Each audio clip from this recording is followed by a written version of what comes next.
нийтлүүлээс маань амьдсаар онцгойс боловч зайлшгүй одоо асуучраас бас албасаар хэвчээд намайг ичнээс ийм чиглэлээр бас асуулаа.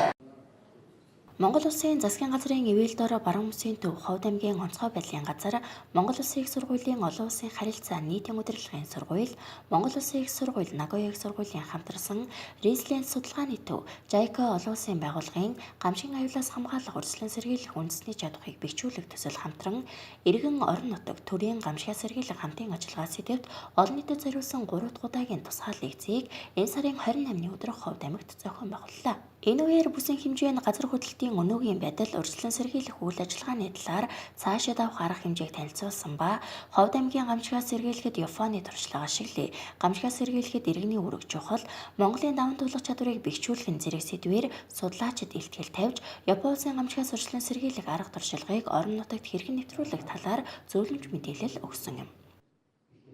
Хамгийн гол нь нөгөө иргэд олон нийтэд газар хөдлөлтийн аюулын талаар мэдээллийг хүргэж, за тэгэхээр аливаа одоо гамшиг осол тохиолдсон үед орон нутгийн иргэд ямар бэлтгэлтэй байх ёстой, ямар мэдээлэлтэй байх ёстой, ямар туршлагатай байх ёстой юм бэ гэдгийг л өнөөдрийн энэ гол лекцийн гол зорилго уршиж байгаа. За өнөөдөр Япон улсад 1995 оны тэр Кобегийн газар хөдлөлт, за хамгийн сүүлд 2016 оны тэр Кумамотогийн газар хөдлөлт гээд энэ их ариун туршлагатай энэ орны эрдэмтэн докторуудыг авчирээд яг газар хөдлөлт болсон үед ямар эрсдэл учирдаг юм бэ? Иргэд ер нь яах ёстой юм бэ гэдгийг л энэ лекцээр бол иргэд олон нийт ялангуяа хамгийн их одоо эрсдэл өндөр бүхий буюу Эсэн баалын газар хөдлөлт болцсошгүй жаргалант сумын 12 багийн нутаг дэвсгэр дээрээс 12 багийн засаг даргыг оролцуулаад баг болгоноос нэг 5-6 иргэний төлөөллийг оролцуулаад, за ерөнхий боловсролын 7 сургуулиас бас төлөөллийг нь оролцуулаад энэ арга хэмжээг бол зохион байгуулж байгаа. Үүний зэрэгцээ бас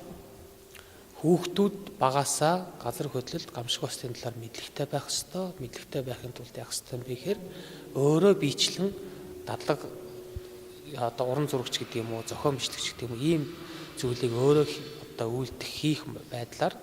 энэ дадлаг зуршлыг бол өнөөдөр болгож байна.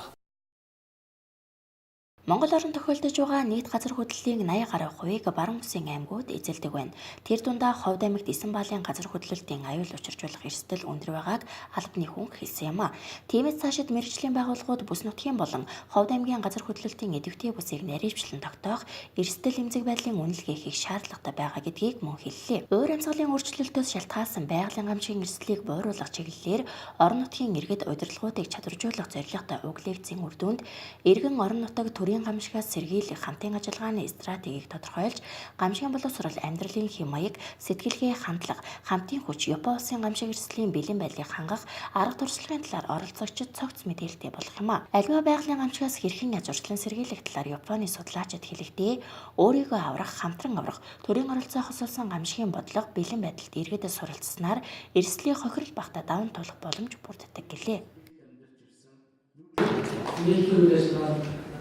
Амьдсаар онцгойс боловч зайлшгүй асуучраас бас албасаар хэвчээд намайг ичнээс ийм чиглэлээр бас